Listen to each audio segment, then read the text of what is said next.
मेहनती और ईमानदार भोला। ये भोला है और भोले के अपने ज़ाती सरसों के खेत हैं और इस काम से उसका अच्छा मुनाफा होता है। सुना भोला, मैं तो कहता हूँ तुम अब चावल की फसल भी उगाओ और मुनाफा हाथ आएगा। अब्बा, मैं अकेले कितने काम करूँ? अरे भोला, मैं तुम्हारे साथ काम करूँगा ना। भोले की माँ भोले के बाप से कहती है, अरे तू खेतों में काम करके क्या अपनी कमर को तोड़ेगा?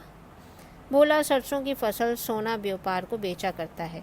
सोना भाई, ये सरसों की फसल ले लो, बहुत अच्छी है। हाँ हाँ भोला भाई, मैं जानता हूँ, तुम्हारी फसल तो बेहतरीन होती है। अम्मा, कुछ खाने को दे दो, फिर मैं दोबारा फसल बेचने जाऊँगा। हाँ भोला, मैं तुम्हारे और तुम्हारे अब्बा के लिए खाना लाती हूँ। उस दिन भोला 3 बार फसल बेचने जाता है। भोला भाई, क्या बात है, लगता है फसल बहुत अच्छी हो रही है। आज एक ही दिन में तीसरी बार सरसों की फसल बेचने आए हो। हाँ सोना भाई, बस मेहनत का नतीजा है। सामने दुकान पर बैठा मीठा व्यापार ये सब देख रहा होता है और भोला हमेशा सोना व्यापार को सरसों की फसल बेचा करता है। मीठा भाई, आपने देखा भोला किस तरह सिर्फ सोना भाई को सरसों बेच रहा है? हाँ देख रहा हूँ गंजू, सब देख रहा हूँ। मैं भी देखूँ अभी भोले के साथ क्या करता हूँ। मीठा की बीवी कहती है, आ गए मीठा तुम काम पर से? नहीं, मेरा भूत टहल रहा है अभी यहाँ पर। अरे मीठा, मैं तो प्यार से पूछ रही हूँ और तुम गुस्सा हो रहे हो। क्या बात है, क्या भोला अब भी सोना व्यापार को सरसों बेच रहा है? हाँ शानो, भोले ने आज भी सोना व्यापार को सारी सरसों बेच दी। लेकिन देखना अब मैं क्या करता हूँ, भोला को मुझे सरसों बेचनी ही पड़ेगी। अरे मीठा, ऐसा कुछ ना करना जिससे तुम मुश्किल में पड़ जाओ। अगले रोज़ भोला अपने खेत में काम से फारिग होकर खाना खा रहा होता है और मीठा व्यापार अपने साथियों के साथ आ जाता है।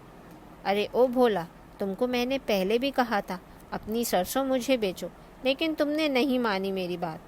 मीठा भाई, आप मुझको मुनाफा कम देते हैं और सोना भाई मुझको अच्छा मुनाफा देते हैं। बोले, अगर तूने अब मुझे सरसों नहीं बेची तो मैं तुम्हारे खेतों में आग लगा दूंगा।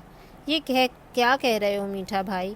मीठा भोले को धमकाकर वहाँ से चला जाता है और भोला घर आकर सारी बात अपने माँ बाप को बताता है।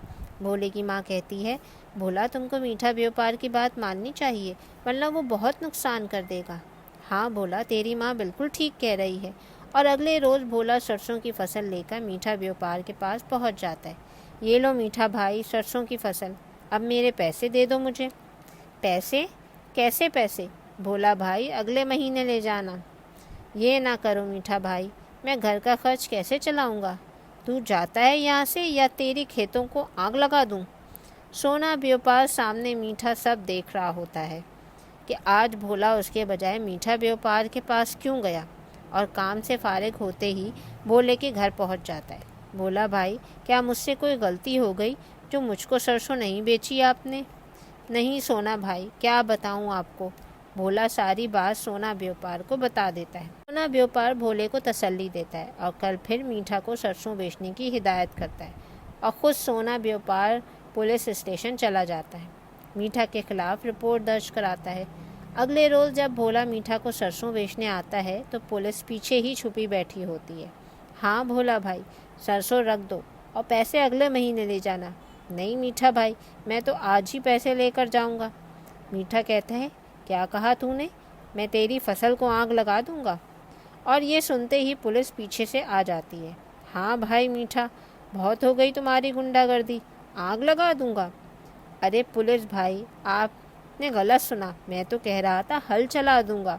हाँ हाँ, सब सुन लिया है हमने मीठा, चलो अब तुम्हें हवालात की सैर करानी है। और इस तरह मीठा व्यापार को जेल में बंद कर दिया जाता है और भोला की ईमानदारी और मेहनत बुराई से जीत जाती है। Thanks for watching. Like, share, subscribe.